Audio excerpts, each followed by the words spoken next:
Hey folks, hope you are doing well.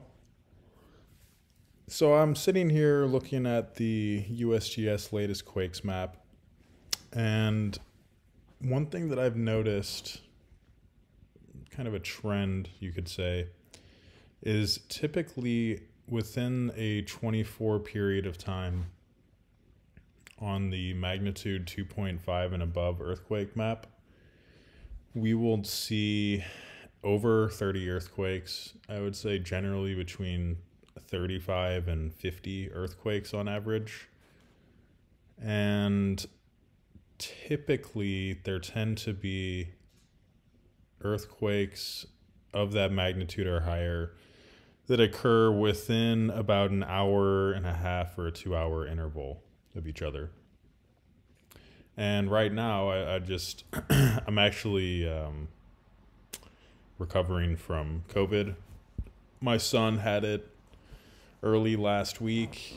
He came down with symptoms on Christmas night.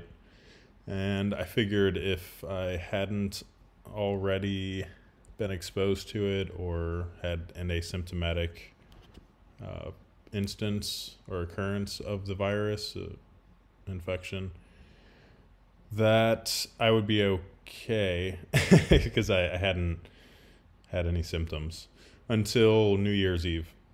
Right before I went to bed, I just started getting fairly significant headache and chills, and I was running like a really low grade fever, like just above 100 degrees. And then it peaked at around 103.1 degrees Fahrenheit throughout the course of the day yesterday, which would have been New Year's Day. But now I'm back down to just over 100. I feel much better, and I've avoided taking any sort of medicine just to try and let my body acclimate and build up that immunity to it. So lots of herbal tea, vitamin C, tons of rest, and fruit and vegetables mainly. But anyway, I digress. The short story is I've been doing basically nothing for the past day and a half or so, and I noticed that it's right now 2:16 p.m. January 2nd, and it's over 5 hours since the last magnitude 2.5 earthquake or greater, which I don't think I've ever seen that before. Maybe if you have seen this before and you think it's not anything out of the ordinary, you can comment below. But we could just scroll down through the list of the earthquakes over the last 24 hours and see that there was the last registered earthquake at 2.5 or above was San Simeon, California at 9:15 Central. Then just about an hour before that, there was one at Tonga. Then a little over an hour before that, one in Canada, and so on down the list. And you can kind of see, I think the largest interval is about an hour and 40 minutes between these two. But a lot of these tend to occur within maybe a half an hour to 45 minutes of each other. And that's why I say this 5 hour gap is fairly significant. So if you have more experience in the area or would like to add some comments and maybe some value to this discussion, again, please feel free to comment below. I love hearing from the community, and being bored and basically isolated to my house at this point. It's just something I found noteworthy. Thought that I'd hop on and do a quick video. The other thing I wanted to look at, like once I start to see this kind of like an interesting trend, so to speak, I like to look at the Pacific Northwest Seismic Network, their tremor map.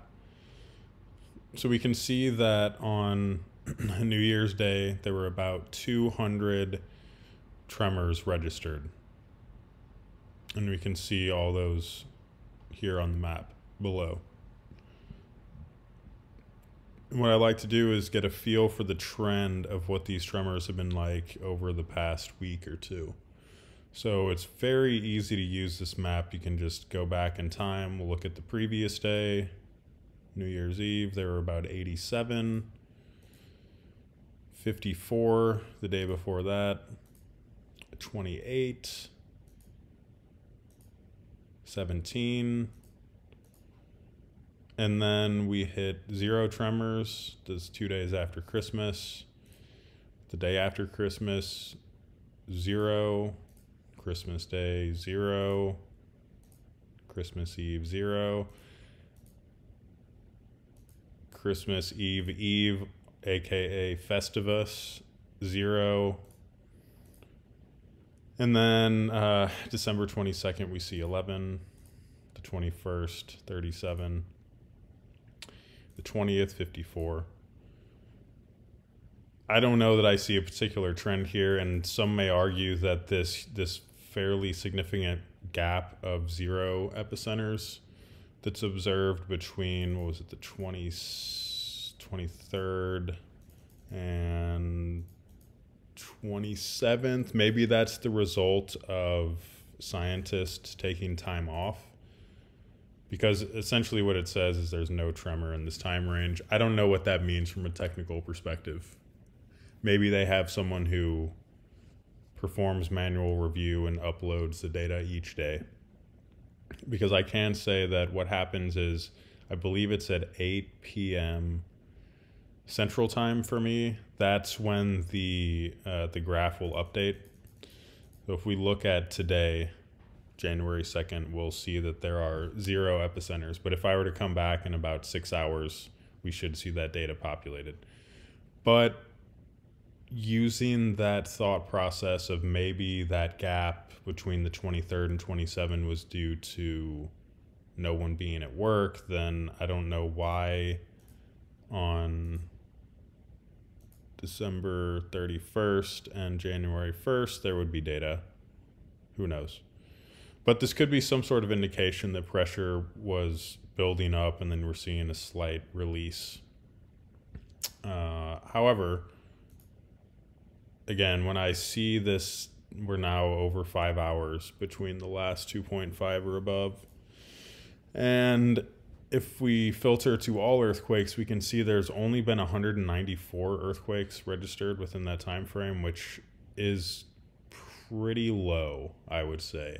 I think I have observed over the past 2 years an average of between 300 and 400.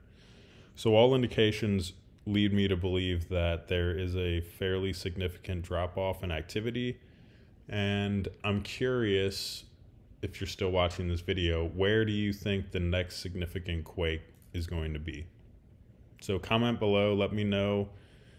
It is 2:22 p.m. Central Time here in St. Louis. The last 2.5 or above was in San Simeon, California. Where do you think the next one will be? I will comment and pin a comment to the top of this video whenever that quake registers. It may happen before the video is even finished processing and uploading. We'll see. Hope you had a wonderful New Year's Eve.